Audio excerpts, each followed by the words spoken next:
You and me. Maybe some others too, but Well, we'll have a hello. good conversation anyway. Oh, regardless. And of course, we have the recording. Um, Hi, everybody. Welcome. Make yourself comfortable wherever you are, and let us know where you're dialing in from. We have our chat on the right side of your screen.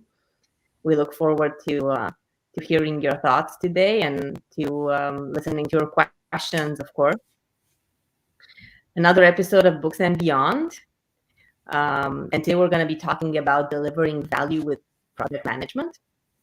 And who better to talk about this than Juanita Woods? Thank you, Juanita, for joining us and for accepting the invitation to brainstorm over a very important topic in our field. And Juanita, you are well, you have a long history of experience in project management, program management, and also you are currently a professor at the University of Georgia. So you're doing a lot of research in the academic space. So there's lots to talk about there. And hi, James. You're attending from the office. Very good. We are attending from different virtual settings. But yeah, looking forward to this discussion. And Juanita, if you'd like to give us just a few words about yourself, so we can then kick it off with the discussion. Wonderful. Well, thank you very much for inviting me to speak with you and the people who are interested in the PMO Leader in this podcast. I'm very excited to talk about project management. I can talk about project management, people management, program management, teaching, research, anything all day, every day with anybody who wants to hear. So I'm very excited to spend the time to talk with you today. So I do have a long history of project management. And I actually, my undergraduate degree, I tell my students this, my undergraduate degree was in secondary science education. I had no idea I was going to be a project manager. I really had no idea I was going to be a high school science teacher either. I was going to be an astronaut. So you can see that my career has gone from a very big dream to something that I could never have dreamed about, but I love tremendously. And it's been a wonderful road and it's been a wonderful journey. And where I am now, after 20 plus years in the field, I'm now able to help young people like James, who happens to be a former student of mine, with understanding project management and how it can help them be successful, whether they go into project management as a career or not. So I'm kind of in the pay it forward stage of my life where I'm really helping people get to the next level of whatever profession they want to be in. So I'm very excited to be here. That's amazing. I think we're very excited to have you here, and we won't get tired of listening to everything you have to say about all of the above. This is what the PMO Leader is doing. We are just facilitating access to great minds like yourself. So we're very appreciative of you making time to be here today on a Friday. And just kind of picking a bit your brain, because I heard about the astronaut, which I also saw about you in an interview, and I found it very interesting to kind of jump from that ideal to doing project management. So what happened? If you how did you change your mind towards project management, I guess? Well, okay, so it's a very interesting story, and it just goes to show you and everyone that where we start out in life is almost never where we end up in life. I've always been curious and a learner, and like I love to explore new ideas and new things. And I love the idea of exploring the unknown, right? And that's why I wanted to be an astronaut. I wanted to go into space. My mother back in the 80s was so concerned she'd never see her grandkids because I was going to be living on the moon. You know, go figure. But I love science. I loved learning. I loved, getting in there and digging in and figuring out how things work. And so I ended up taking a lot of science classes as an undergrad, and I changed my major 5 or 6 times. I'd take my geology class and I'm like, oh, I want to be a geology major. I'd take physics. And I'm like, I want to be a physics major. I would take anthropology. I want to be an anthropology major. So my advisor at the end is like, you need to graduate. So take this semester of education classes and you'll get a secondary education degree and you'll have a job. And I was like, fine, okay, whatever. So I got my teaching degree. I went and taught high school in a rural county in North Carolina. I'm not going to say much about it, except the pay for public school teachers at that time was abysmally low. It's well below the poverty line, even today. I survived a year teaching in public school, said I was never going to teach again. I went to work as a temporary for a data entry project for an insurance company that was transitioning from a mainframe to a server-based data system. So this kind of dates me back in the mid 90s. And I was doing data entry. I started leading the data entry team and converting manually. So we manually printed out things off the mainframe and had to type them into the new Windows-based, server-based system. And so I led that team. And during those couple of years and a little bit after that, I made friends. I became friends with the project manager for that team. Her name is Anne. And we just started talking, and she saw the potential in me, and she saw that, I was really good at being organized and I liked challenges and I was good with people. And she gave me a chance to move into project management. I started in software testing, quality assurance, got familiar with that, worked at a couple of different places, ended up as a project administrator for her on some very large projects with the national bank, and then moved into project managing my own projects throughout that time. So, if it weren't for Anne, and I love her dearly, and we're still friends on LinkedIn, she really helped set me on this path. And I probably would not have known about project management as a career if it had not been for her and for working with her. So, the friends you make, these serendipitous events that happen in your life can lead you to these places that you never realized that you're going to go to. And so once I got into project management, I'm like, this is fun because I can be organized, I can work with people, and I'm not doing the same thing every day because I get bored easily. I am not a good person that can do the same tasks day in, day out. It will bore me to tears and I'll go crazy. So I love project management because it's very diverse. There's always different things we're doing, different challenges, different people we're working with, different problems we're solving. And so I was doing project management and I wanted to sort of take the next step. And I took a job with a financial technology services company that provides financial solutions for small and mid-sized banks.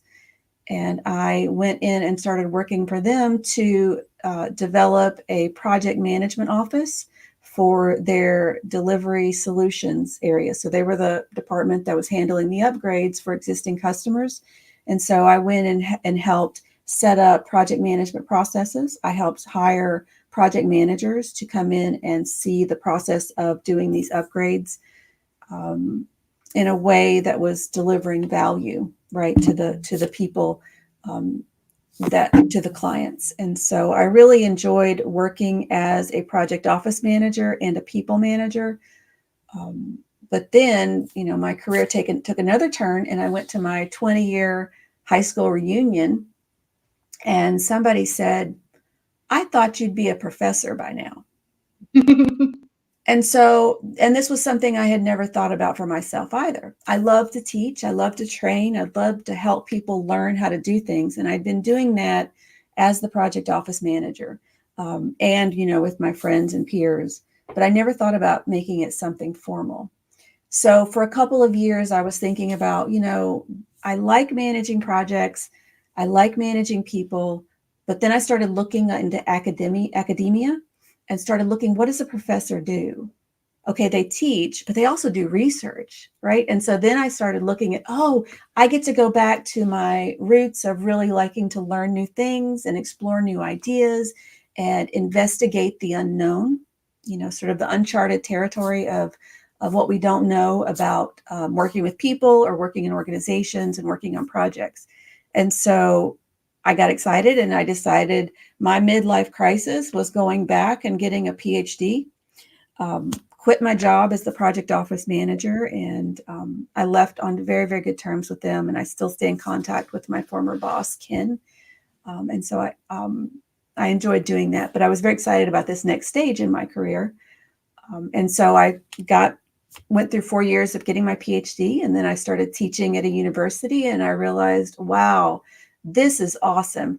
Not only do I get to talk about project management every day and research project management every day, I am helping young people find their path, much like Ann did, Ken did, and all the other people that I can look to as those professional mentors that I've had throughout my career. So, I'm now at this stage where I am blessed every time I have a student come back and say, hey, Dr. Woods, I'm using project management. I didn't think I would, but I'm using it, or I'm getting my certification, or I got a job as a project manager.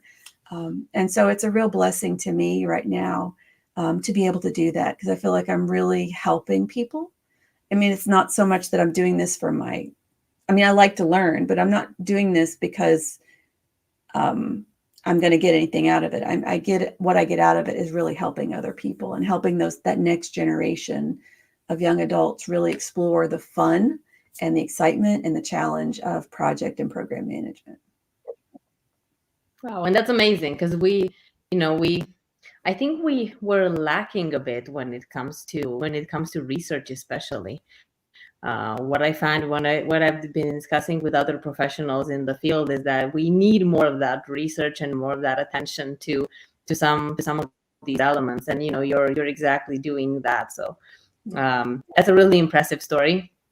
And it's also impressive to see how one person can change your life.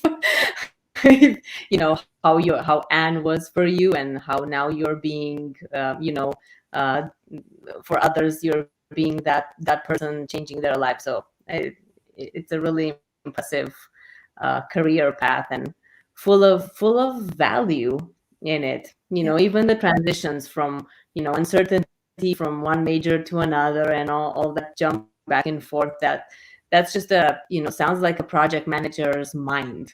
Yes. Of trying to figure out the puzzle. Yes. Yes. Yeah. And those serendipitous moments where you meet somebody and you have no idea how they're going to affect your life or how you're going to affect their life. We talk about delivering value in project management, but in our own personal lives, we deliver value and we receive value from those relationships we have and that we have with other people. And I think being open to that and recognizing those opportunities are what contribute to greater job satisfaction and greater life satisfaction than any accolades or recognition you could ever get. Yeah, definitely. Was the PhD sounds like it was also a very complex project, a 4-year project, and this was a requirement for you to be able to jump into academia. Oh, was it? Was it a condition to have a PhD? Yes. In order to be able to teach? Well, I have I put a plug in for my new YouTube channel called Teaching PM. So I have a teaching project management YouTube channel where I talk about this specifically. So anybody can go in and teach project management, and there's a lot of different levels that you can go in to teaching project management. But if you want to be a full-time professor at a university that's accredited, then you need to get a PhD of some kind. And it's generally in the field. So if you want to teach in engineering project management, then you would probably need a PhD in engineering. I have a PhD in business administration. So I'm in a college of business. If you just want to teach one class, you just want to be what we call an adjunct or a contract or a per course instructor, then the general rule is you have a certification or degree one step ahead of the people you're teaching. So if you're going to teach undergraduates who are getting a bachelor's or their first 4 years of higher education, then you need a master's or an advanced graduate degree or a certification. If you want to teach master's students, it depends on where you are. Sometimes a credential will count. Sometimes you'll need to get like a doctorate in business administration or a PhD to teach master's students. So it really depends upon how much teaching and whether you want it to make it your career, and at what type of school where you want to teach would determine the type of degree you need to get. I wanted a professorship at a public university or private university, so I needed to get the PhD in order to do that. Okay, I see. How was that experience? I don't have to. I'm assuming that PhD Did you work in a team, or was it more of a solo project? So here in the US, and I'm learning it's different in Europe, here in the US, when you get your PhD, you generally take advanced courses in your field, and they're mostly like seminars with a few other PhD students and a professor who works with you on a specific topic. And then you have qualifying or comprehensive exams, which help assess whether you've learned the material. And then you work on a dissertation, which is a solo project that is where you're investigating a new field of study. So in the States, where I got my PhD, there was a cohort of other people getting their PhD in management. I was by far the oldest. Most of them were in their late 20s, early 30s. So I was kind of the big sister of the group. And I also had a lot more work experience. And so the plan is to get your PhD in 4 years, but many, many people take 5 or 6 or more years to do it because of finishing the coursework and then working on the dissertation, which is a big project. But I approached my PhD like a full-time job. I went in and I'm like, I'm giving it 40 to 50 hours a week. I'm going to study, write, research, take classes, everything I need to do in that time, because I also had some young kids and a husband. So, I was trying to balance that too. So I treated it like a job. I was able to get through the comprehensive exams at the end of my second year. And then I was able to work and get my dissertation done in 2 years and a semester. And that's because I treated it like a project. I went through planning. I planned it all out.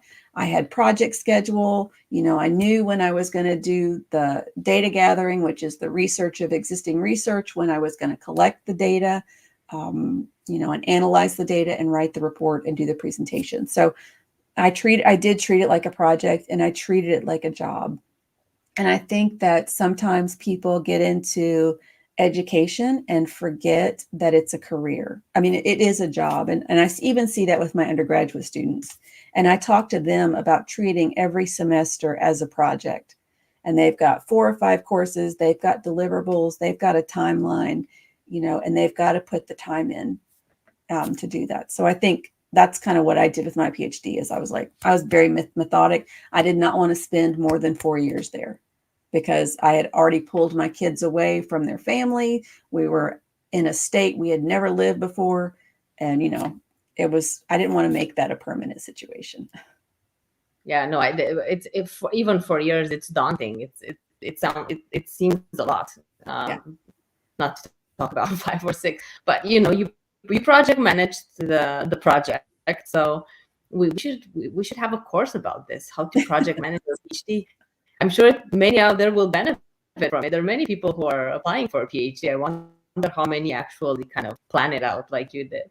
Yeah, and it's interesting because when the European models for PhDs are a little different, so you do more research-based work, and you do more research for the existing faculty there, and so it might be easier to make that like a bunch of little projects. But I definitely think, I always tell my colleagues, even when I'm doing research today, I plan it like a project. We have our planning sessions. We set up our charter. It's kind of an informal agreement of how we're going to meet, what our expectations are. I document the deliverables we're going to be producing, like the rough draft, the literature review, the data collection, and things like that. And I treat it like a project. They don't necessarily realize that they are working on a project with me because I don't use project speak. But I do apply those processes, and people have told me that working with me on research is very easy because of the structure I bring to it. So I'm sure people would find it valuable. I just haven't gone that avenue of teaching research project management yet. Maybe I will. Well, it is an idea to keep in mind. Because we're not bringing all of these elements of project management for no reason. This is, I guess, one way of delivering value with it. Absolutely. So bringing now closer to the book, at what stage, I guess, in your career did you decide that there's the time comes to put a book together? Yes. And that's a very good question. And I was sitting there thinking about that. When I started, after I got my PhD, it was a couple years and I started teaching project management at the university I am now. I was the first full-time faculty to teach project management here. And so I was given textbooks, and there are some very good textbooks out there that talk about project management. But what I found was they focused so heavily on the technical aspects of project management, which are important, but it's not the only thing we have to consider. And they would talk about project management in these chunks of knowledge. Like we would talk about stakeholders, right? And then we would talk about teams, and then we would talk about the schedule, and then we talk about the budget, and then we talk about risk. So it's like these discrete packets of knowledge that was being taught, but what was missing was the connectivity, because as we're planning and managing projects, we're doing all of the areas of project management all at the same time. It's like we don't finish risk analysis and put it on the shelf and go on to the next thing. We're, the whole cycle of planning, monitoring, controlling, we are keeping an eye on those risks. The same with stakeholder engagement. And so I was really trying to create a situation for my students where I took them through the process of identifying, planning, and managing projects. And so what I found myself having to do was jumping around in those textbooks, which made it more difficult for me to teach. It made it more difficult for the students to prepare how to study. And, I had to have a whole lot of roadmaps. And so I thought, well, why don't I just write a book? And then I'm like, writing a book's really hard. And so then I found out that Georgia and many other states, we have Affordable Learning Georgia. They offer grants for faculty to create what are called open source textbooks.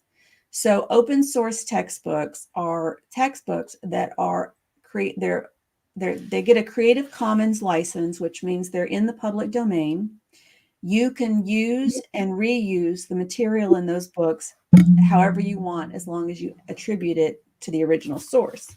So I thought, instead of starting from scratch, there were some open source project management books out there, but they had been like the earlier editions of the Project Management Institute body of knowledge, like the fourth, fifth, sixth editions. And I wanted to bring it up to the latest edition of the PMI standards.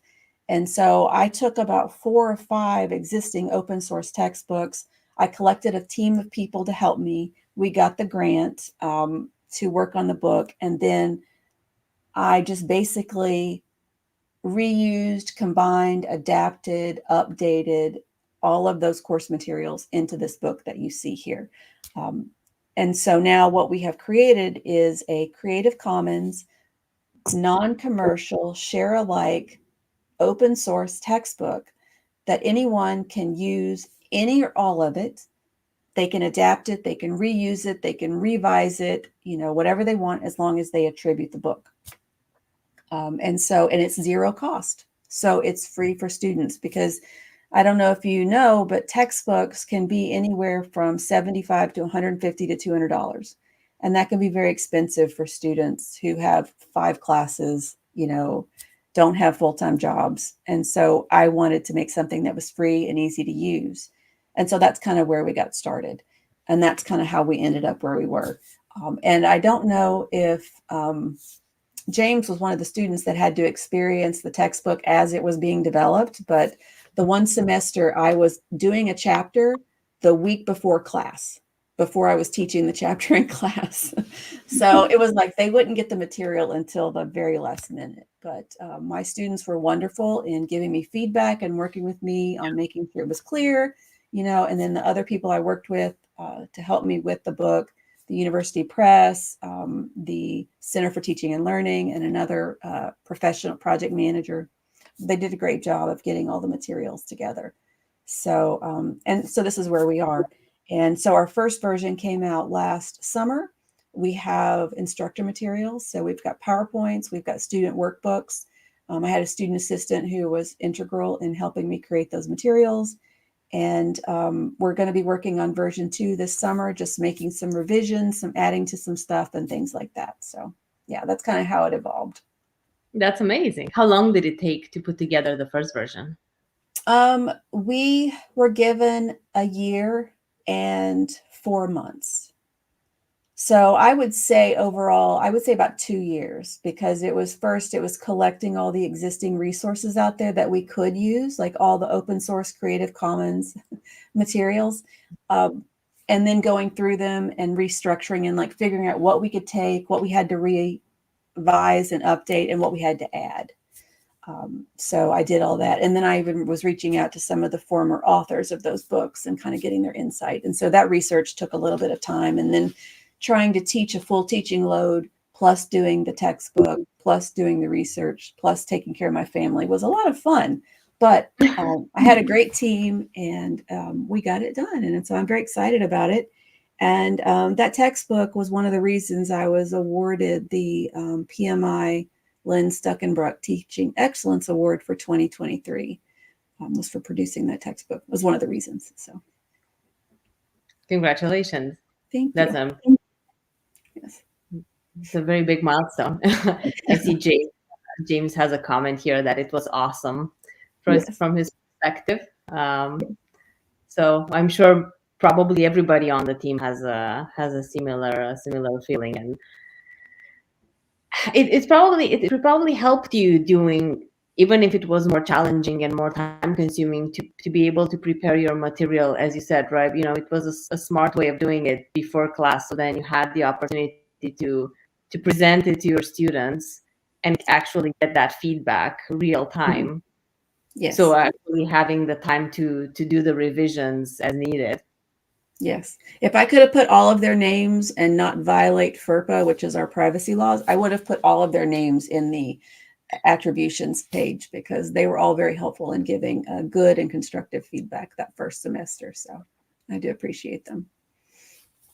So what are the key takeaways about the book? And obviously we can share, we can look at, sharing the links to everybody so they can access the actual material. Because, as you said, it's open source, so everybody can download the PDF from the website. I'm going to put it in the chat. But what are the key takeaways about the book? The key takeaways of creating the book. Is that what you were asking? Not creating necessarily, the key takeaways from the actual content of the book. So when you thought about delivering value project management, how does that look like in your eyes?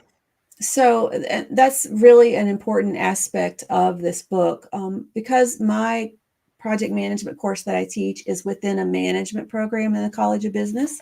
We have students who are not necessarily going to go into project management, but they're going to be working on projects in their organizations. And so I felt very strongly about the need for them to understand why we do project management, not just how, but why. So the purpose of project management is to help organizations deliver value and achieve their strategic objectives. So the main thing I tried to focus on throughout the book is that everything we're doing, whether we're talking with stakeholders and figuring out what their needs are, whether we're documenting scope, when we're looking at the schedule, when we're identifying risk and things like in quality, how does everything we do contribute to the organization's strategic objectives? Because that is how we know we deliver value. So we talk about that through the entire book. Um, we're doing this because we are helping an organization be successful, whether it is to achieve competitive advantage, whether it is to break into a new market, whether it is to fix an existing issue within the organization. Project management and projects must always deliver some kind of value to the organization and everything we do. And so I tried to highlight that throughout the book. And even when the last chapter, we have a chapter on careers in project management and your next steps. Getting certifications in project management is going to help you as an individual deliver value to your organization, because then you're going to be knowledgeable in the best practices and the industry standards on how to deliver projects in a way that you are using company resources wisely and appropriately, and you are showcasing your attention to quality in not only what you're delivering, but how you're delivering your projects. So I think my key takeaway is we have to think about value delivery. And I'm really glad the latest standards for project management from the Project Management Institute really talk about value delivery, because why else would we do projects besides they're fun? Well, yeah, and hopefully we're not going to get too many more questions about what is your role actually doing. Like some companies start wondering what are project managers actually doing. I think that was a cliche for for a few years now. Yes, What we are do a the lot. what in your opinion, what would be the next steps? I know in the book I found a nice structure of it that I was looking at. The last, after project closeout, you have a session that is called the next steps in your next steps in project management. And just curious, what were you thinking when for that one in particular? Well, yeah, that chapter was really to help students see where they could go in project management. So if it was something that they would want to like get taking this class, studying this book, along with a few other materials now, could help them sit for the Certified Associate in Project Management credential. And so that's a first step for them getting into project management as a career if they're interested in doing that. I think for the book itself, my next steps, I want to add a chapter on adaptive project management for an agile, because this book is really mostly focused on predictive approaches to project management. I do want to add some more information about adaptive approaches. I also want to add some more content related to business analysis and the whole idea of gathering requirements and using the analysis of the organization to make sure that we're selecting projects and choosing deliverables that actually add value in that respect. Because those two areas are also in the latest credential exams for the CAPM. And so those are things I want to add in there as well. A different book I want to create is something called Delivering Value with Program Management. So I think that's like the next iteration, but that's going to be more for project managers who have already been managing projects, multiple projects, and want to move into the next stage of their career into program management. Yeah, and that's great to have that differentiation, because I think that there's, I know you actually recently had a webinar about project versus program, and I think versus portfolio management. Yes. Which was very interesting for whoever didn't see it. It was posted on LinkedIn. It was a really good webinar. I learned a lot myself, and yeah, it was a very good resource. But I think there's something to it. And I saw that you also have a chapter about working with project teams, which is, as we were talking briefly before jumping on this webinar, it's good to know about. It's not a formal training that we usually get, but it's a good one. What what you may want to consider, maybe it's already in the book, is about sometimes the I guess what we call a brand of the project manager and how they present themselves in front of stakeholders, depending on what type of stakeholder they're working with. I think that's also an area where sometimes we aren't able to maybe or maybe for students it would be good to know how you talk and you present the data to different types of stakeholders. Are you sending it to your leadership? You don't want to put too much in there. You want to be more visual. Are you sending it to your project teams? You might want to be more in depth. Yes. And that kind of, I think that's also a topic that's pretty interesting. And I guess, AI as well, Oh, some digital innovation. I actually saw on your website, there's, let me see if I find it. There was a mention about Project Mentor GPT. yes. That is, you have to have a Chat GPT license, but I did have it up briefly. And what I did is I took my Delivering Value with Project Management textbook and I created a custom GPT on ChatGPT. So you can then ask it any questions that you want about project management and it will answer based upon the textbook. I was going to open it to my students, but I didn't want to require them to have to pay for that license for ChatGPT. But that is something that if an instructor wants to use it, then I've actually used that custom GPT to help me create a lot of the instructor materials. So the chapter summaries, I've come up with multiple choice questions. ChatGPT has helped me come up with multiple choice questions and test questions, problem sets, cases, like example scenarios that students could then analyze. So I think, from an instructor perspective, using ChatGPT and this custom GPT is a great complement to the textbook.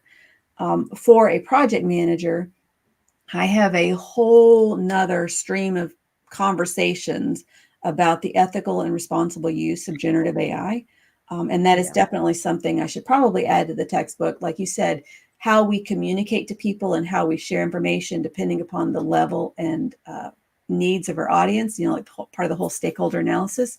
And then also how we use generative AI to fine tune our communications so that they are appropriate, accurate, and understandable.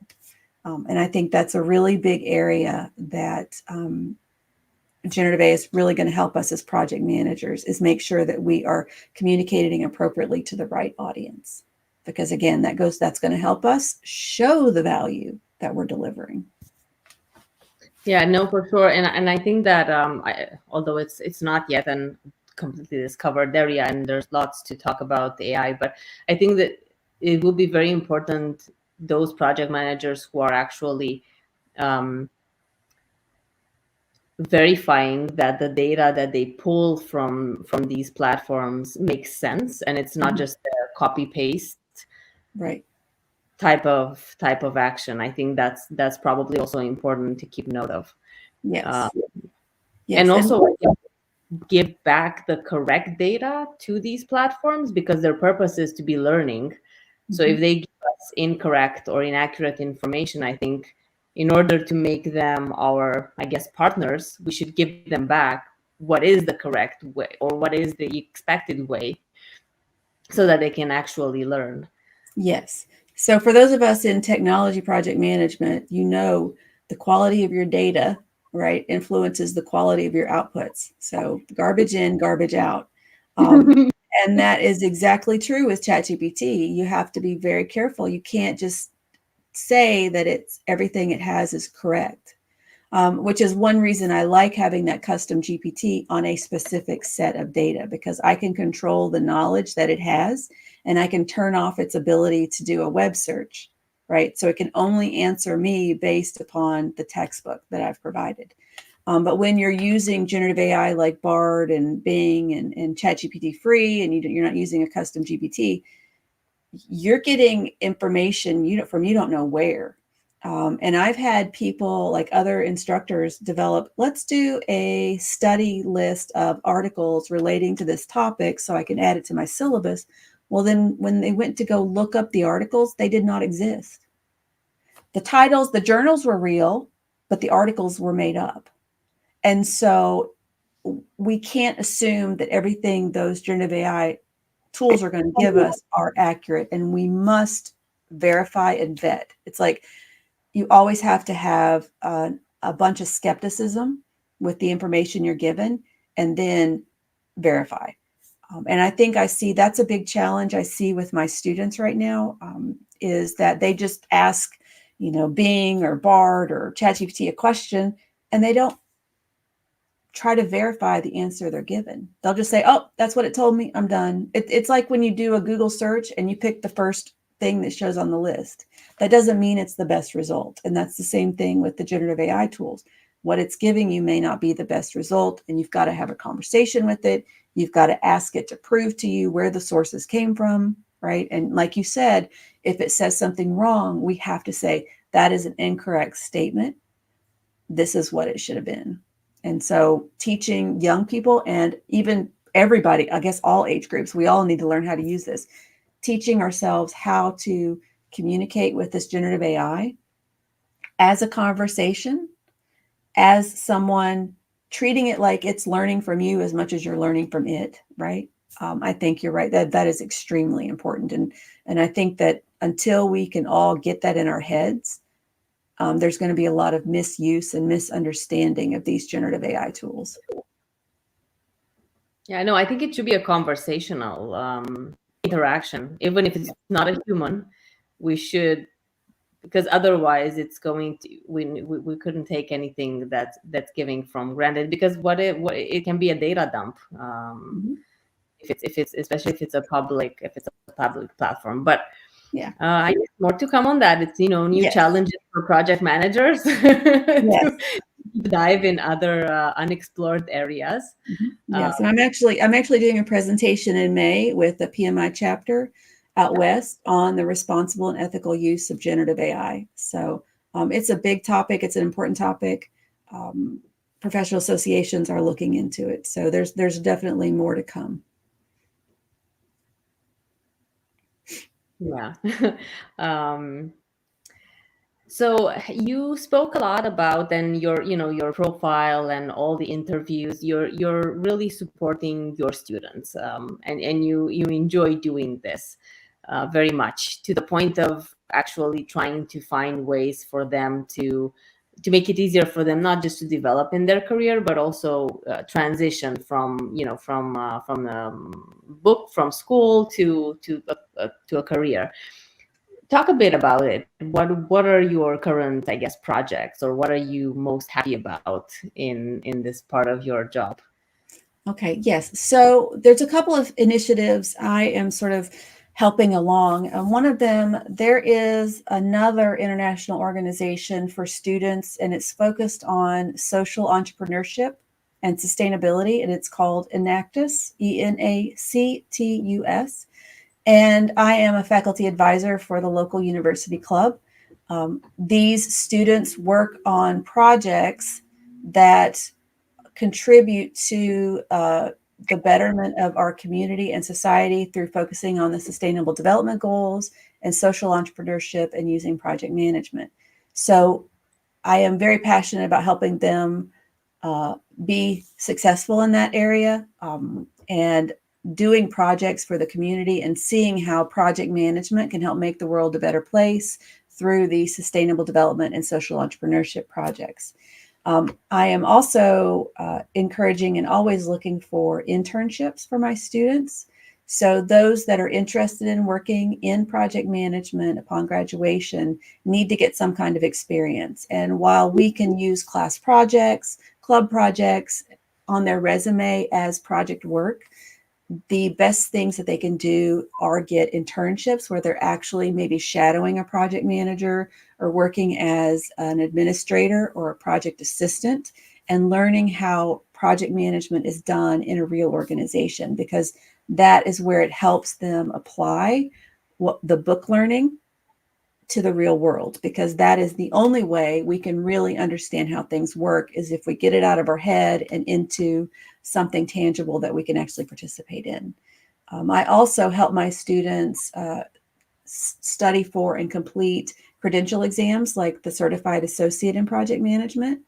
I have about 2 or 3 students every semester right now that pass the exam and get that credential, and it's something that they can add to their resume to help show their serious attitude about getting into project management.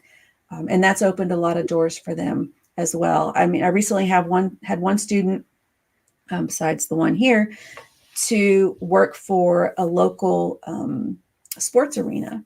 And they do a lot of projects in their work as far as the entertainment and games and things like that. And so she's been able to move into a project management role very quickly because she had her credential and she had the experience in project management activities as a student. So whatever I can do to help the students get experience in the real world and to sort of open their eyes. Because when I was an undergrad, I had no idea project management was a thing because I didn't know anybody who did it. I wasn't in the right spaces to hear about it. But then I was very excited, when I started working in business to be exposed to it because I'm like, I was made for project management and project management was made for me because that's just how I think. And so I love being able to show that to students that, hey, there's this career path that is never going to bore you. And there's always opportunities to go into so many different industries, so many different businesses and different types of projects, and just really help organizations deliver value and also help make the world a better place, especially when we look at, NGOs and international development project work, sustainable development project work, and the like. So, I do what I can to get them exposed through internships, exams, or credential exams and projects on their student clubs. That's amazing. And I think that, from an industry perspective, you probably need more of these collaborations with industry and academia just to support all the future project managers, because otherwise, that's how they get value from, and that's how they grow and learn things early on so they can then support the businesses.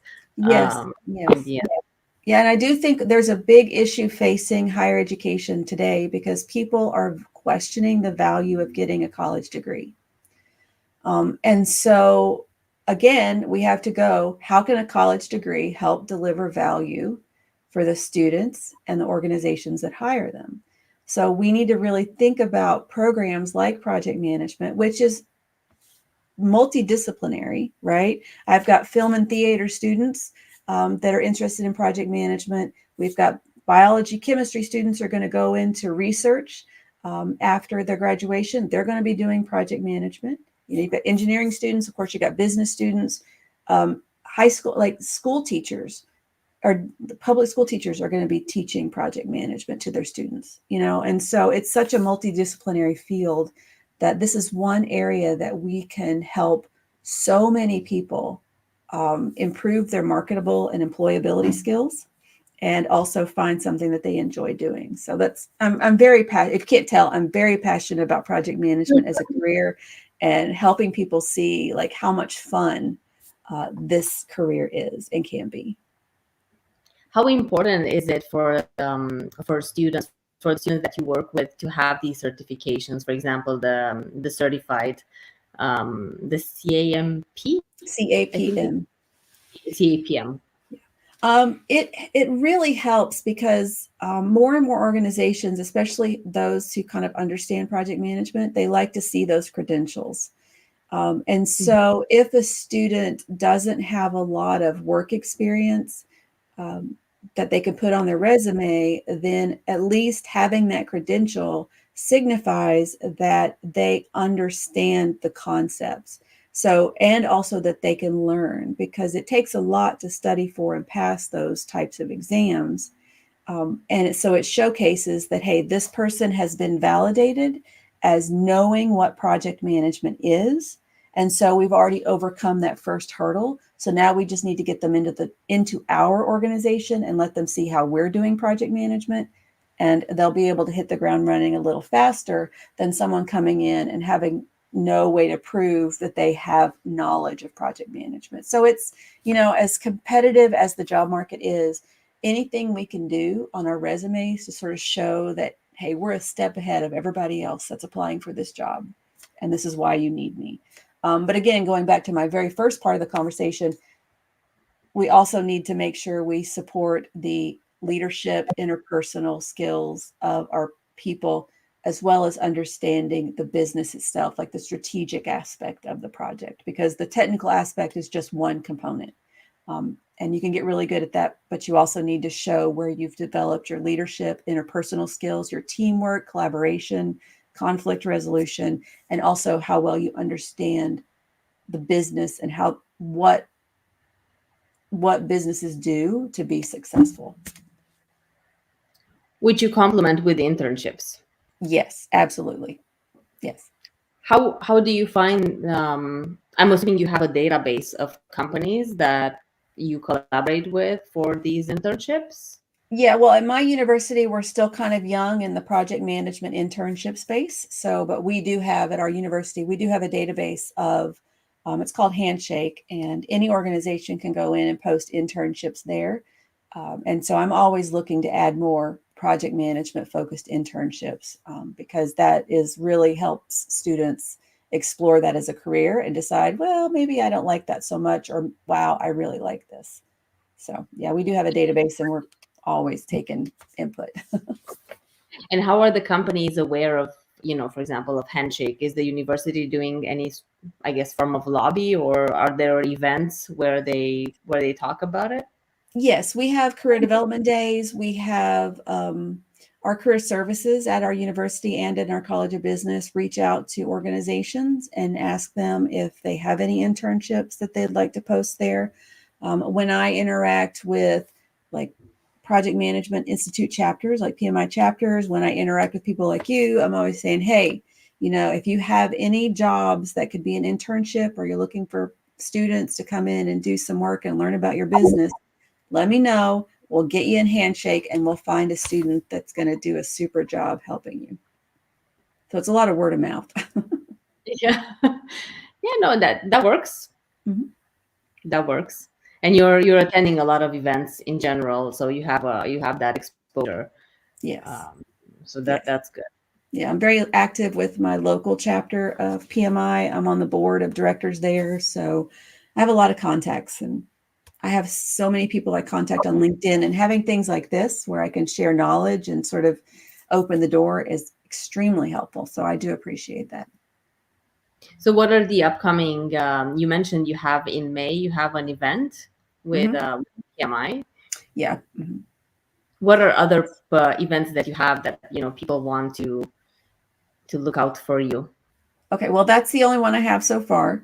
That for the rest of the year, I'm working on a couple more presentations in the fall, but I can't really talk about those yet. But this is the one that's published, so it's PMI Olympia in Olympia, Washington, and it's going to be an on-site, in-person meeting, but it will be recorded, and I will be making that available on my Teaching PM YouTube channel after it's done. So, and I will keep posted.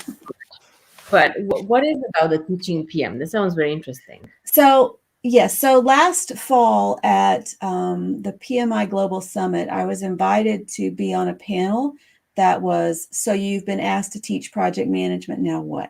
Right.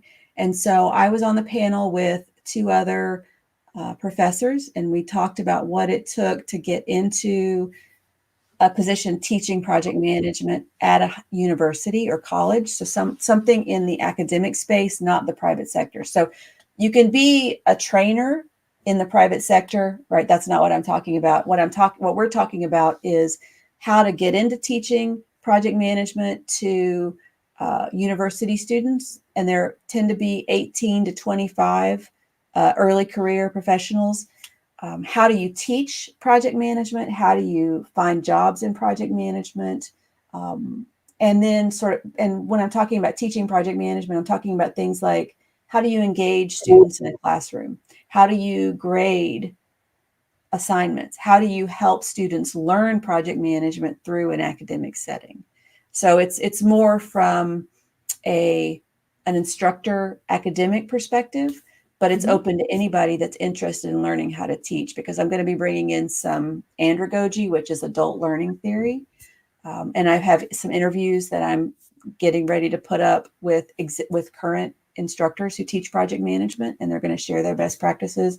I'll be including things like this and things where I talk about, how to use the textbook delivering value with project management, how to find good teaching resources that are relevant. So like there's been a couple of incidents in the last 2 weeks with major companies experiencing software failure. And you can tie that to project management issues. Like if we had done a better assessment of the impact of implementing this change, or if we had done a better job of communicating with all the stakeholders, right, we would not have had those problems. So learning how to look at news articles of things like that and how to bring it into the classroom. Those are the kind of topics I'll be talking about on the channel. That's very interesting to do case studies on actual real world situations. Yes. Yes. Yes. I spent a whole day in a strange city without my mobile phone service because my mobile service provider's system went down because of an implementation error that could have been managed or prevented, hopefully, with good program management. So there's a lot of case studies out there. Mm-hmm. Yeah, no, that's a very good exercise, and I think this YouTube channel is amazing, and it's amazing not just for teachers, as you said. I think it's for the general audience, because if we understand how you as a professor think and approach things, that's a very good learning for us. Oh yeah. Yeah, and one of the other reasons I wanted to get my PhD is I saw all this research out there in all these journals that are in libraries behind paywalls. And there was some really good information there, but then you had all these practitioners who couldn't access it or didn't even know it existed. So I think another role I see myself playing is a translator of academic research for a practitioner audience. So what is the latest research on mega projects, for example? There's a lot of good research going on in Europe about mega projects and all of the complexities involved there. What can we take away from that to share with the practitioners so that they can then improve how they manage mega projects or even small projects, because you can get lessons learned from how major projects are done to handle your own smaller scale projects. So that translation bridge, I think, is very important. And I think I'd love to see more academics go into that space. And well, I guess to this point, hopefully within the PMO Leader, there will be some more movement in this direction this year. So we're excited about that. But we're almost done on the top of the hour, and thank you for bearing with all my questions here and sharing your piece of knowledge and your enthusiasm for what you do. And at least I'm very excited now about what I do. just after we spoke, and just I guess if there's anything else that you want to say before we close the meeting. No, I really appreciate you taking the time to talk with me, and you've shared the link for my website. I'm also on LinkedIn, and I think I've shared that in my profile. So I'm always happy to talk with people. I'm going to be working on a coaching project management in the next year to sort of create a space where I can broaden my reach to just beyond my students, to help other early career professionals or even late stage professionals learn how to develop their skills, or for late stage professionals how to pay it forward and how to help teach the next generation of project managers, because we need people with experience who can teach and share the excitement that they have with project management with others too. Train the trainer. Yes, absolutely. It might be easier for you. Well, like I said, I love to teach and I love talking about project management, so it's a perfect spot for me. That I think that's the first and main element of a good professor. When you love what you do, the others cannot not when they hear you, right? They yes. steal that passion from you. So yes. Thank you for being so passionate, and we will follow up this. So this webinar was recorded. Whoever didn't make it, we'll post it. We'll post the recording on social media very shortly, so you can take it from there, re-listen and reshare. And then we'll also see about whoever is in need of paper copies of the textbook. Yes. Vanessa was very kind to offer a paper version for whoever is interested. Yes. I have 2 copies I can give away, so it's first come, first serve. 2. We'll fight for them. All right. We'll, Thank we'll, you so much. we'll make sure to mention that. And then thank you, Juanita, one more time. Have a lovely rest of your day and a lovely weekend. Thank you, everybody who attended. Hope you enjoyed it. If you have any questions, you know how to reach us. And stay tuned on LinkedIn for more information about our next episode of Books and Beyond. No further details as of now. But everybody have a wonderful day, and we will be in touch soon. Thank you, everyone. Bye.